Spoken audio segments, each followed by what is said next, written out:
दोस्तों, जब आपने इस वीडियो पर क्लिक कर ही दिया है तो इस वीडियो को पूरा देखे बिना मत जाइएगा, क्योंकि इस वीडियो में हम आपको बताने वाले हैं हिंदू धर्म की कुछ ऐसी 11 खास बातें जिसे सुनने के बाद आप इस वीडियो को शेयर किए बिना नहीं रह पाएंगे। तो चलिए बिना समय गंवाए आपको बताते हैं वो 11 खास बातें। हिंदू धर्म को संसार का सबसे पुराना धर्म कहा जाता है। यही कारण है कि इसे सनातन धर्म कहा गया है। सनातन यानी जो सदा से रहा हो। सदा से रहने का मतलब ये है कि जब सृष्टि की रचना हुई उस समय से लोग इस धर्म को मानते चले आए हैं। इसे देवताओं द्वारा स्थापित धर्म भी कहा गया है। गीता में भगवान श्री कृष्ण ने कहा है कि जब जब धर्म की हानि होती है और अधर्म बढ़ता है तब तब मैं धर्म की पुनर्स्थापना के लिए अवतार लेता हूँ। यानी इसे भगवान द्वारा स्थापित और संचालित भी माना गया है। इसे हिंदू धर्म की पहली विशेषता मान सकते हैं, क्योंकि इस धर्म को किसी मनुष्य द्वारा नहीं बल्कि देवताओं के द्वारा स्थापित और संचालित किया गया है।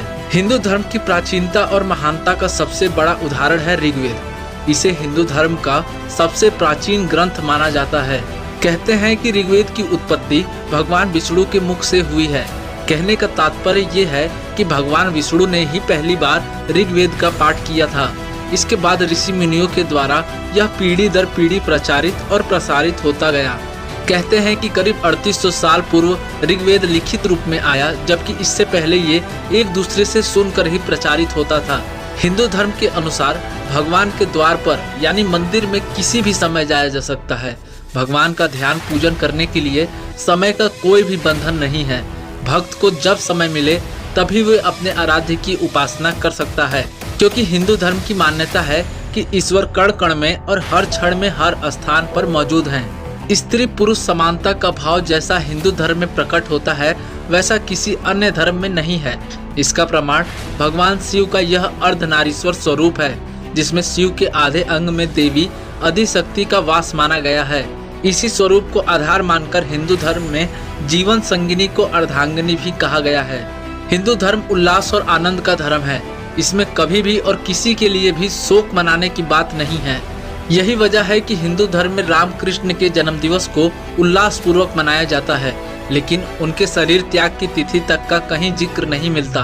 कहीं कुछ जिक्र है भी तो वो गौण है, क्योंकि हिंदू धर्म कहता है कि राम और कृष्ण ने भले ही शरीर त्याग दिए, लेकिन वह सदा सर्वदा हमारे बीच में उसी रूप में मौजूद है जिसे हम भक्ति भाव से महसूस कर सकते हैं। यानी हिंदू धर्म में शोक का कहीं भी कोई स्थान नहीं है। हिंदू धर्म में अध्यात्म और संन्यास के साथ ही धनार्जन को भी खूब महत्व दिया गया है।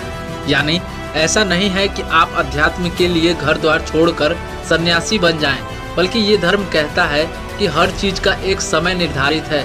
युवा अवस्था में आप देवी लक्ष्मी और कुबेर को प्रसन्न कीजिए, यानी धर्म पूर्वक खूब धन कमाइए। गरीबी में जीना भी पाप कहा गया है, क्योंकि मनुष्य अभाव में होने पर गलत काम कर सकता है और पाप का भागी हो सकता है।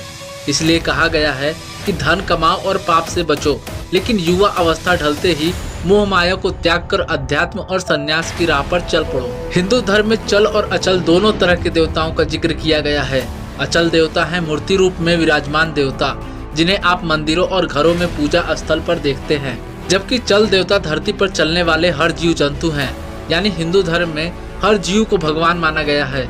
गीता में इस बात का उल्लेख करते हुए भगवान श्री कृष्ण ने कहा है कि वह हर जीव में आत्मा रूप में विराजमान रहते हैं, इसलिए सभी जीवों में मुझे देखना चाहिए, और जो ये रहस्य जान लेता है वह पाप से मुक्त हो जाता है। हिंदू धर्म ही एकमात्र ऐसा धर्म है जिसमें 33 करोड़ देवी देवताओं का जिक्र किया गया है। अन्य किसी भी धर्म में इतनी बड़ी संख्या में देवी देवताओं का जिक्र नहीं है। हिंदू धर्म में मृत्यु को भी देवता माना गया है।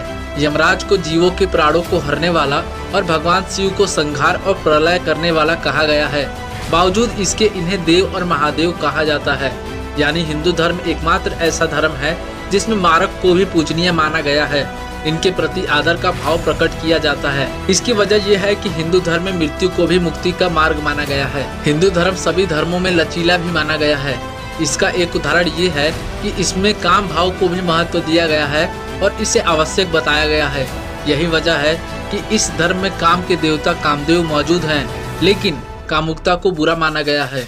यही वजह है कि एक तरफ कामदेव को कामातुर दिखाया जाता है तो दूसरी ओर भगवान शिव को उसे भस्म करते हुए दिखाया गया है। यानी सृष्टि संचालन के लिए काम आवश्यक है, लेकिन जब यह अति होने लगे तो इसका अंत होना जरूरी है।